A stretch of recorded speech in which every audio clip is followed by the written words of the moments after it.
of her coven for time out of mind, but if it was that or watch even more of them die, she would do what she must.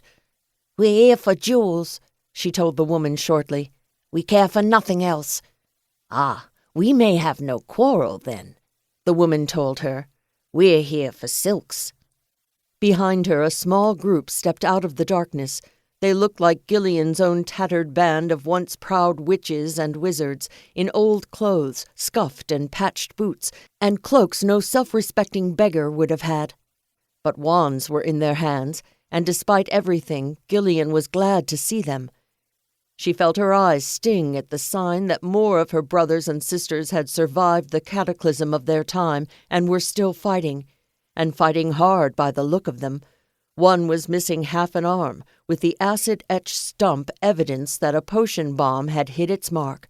Another had a patch over one eye and a cascade of scars dribbling down his cheek, and a third was hunched over as if he'd suffered a spinal injury and could no longer stand upright. Yet they were here, they were alive, and they were fighting to stay that way. And the same pride that swelled her heart must have spread, because suddenly the mood shifted. Smiles broke out, just as they might have at a gathering of the covens, where these same people would once have met as friends under a full moon, and now came together on a storm-tossed night. The black-haired woman held up a hand, however, stopping her band from surging forward as they looked apt to do. "We have an understanding, then?" she demanded. "Take all the silks you want, sister, and anything else not covered in jewels," Gillian said. "We are leaving these shores and want small and portable items." "And the gold? We've heard tales of coins as well as bars." "Heaps of them," one of her boys said, his eyes shining. "May have to enchant summit to carry it all." "We'll have some of it," Gillian said carefully. "Halves for each of us?" The woman scowled for a moment, looking mulish, but then she nodded, apparently valuing the lives of her people above that of mere gold. Gillian understood. Coven members were becoming scarcer than ore these days, no matter how precious. "Aye," the woman agreed, and came up to the foot of the ladder. "Halves." Or thirds?" someone said as the two women clasped arms. They turned on the small man who had just decloaked near another entrance, so quickly that he squeaked and hopped back a step.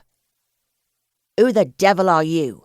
the black-haired witch demanded, not least because he looked all of 14. He swallowed, and then drew himself up to his full height, which was perhaps 5'2". "Richard Macy, of the Charmouth Coven." His face fell, and he suddenly looked as if he was about to cry. "Or what remains of it." The two women exchanged glances as a ragtag group of what could only be called children peered in the door behind the boy. He seemed to be the eldest, which was probably why he was leading and trying hard to stand tall and assured.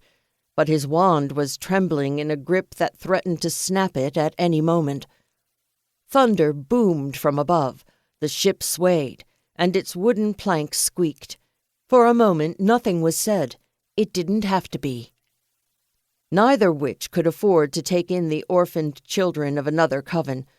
There was a time when such a thing would have been done without question, had some disaster killed the parents, but these days such calculations were harder. There was little enough chance that Gillian's group would get out of England alive, even with a haul tonight to ease the way. They were being hunted, and they had children as well to think about, but that didn't mean that they were completely devoid of compassion. "What are ye here for, then?" she asked the boy. Gillian expected him to say something to the effect of anything we can steal, which, given the state of their ragged clothes and dirty faces, would make sense. But she underestimated him. "Spices," he said staunchly. "We have a merchant ready to take all that we can bring him.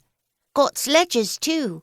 Enchanted 'em meself," a red-headed child of maybe 12 said proudly, peering around the side of the leader. "Ye can use some if ye want. I think I might have brought too many." The black-haired witch sighed and glanced at Gillian.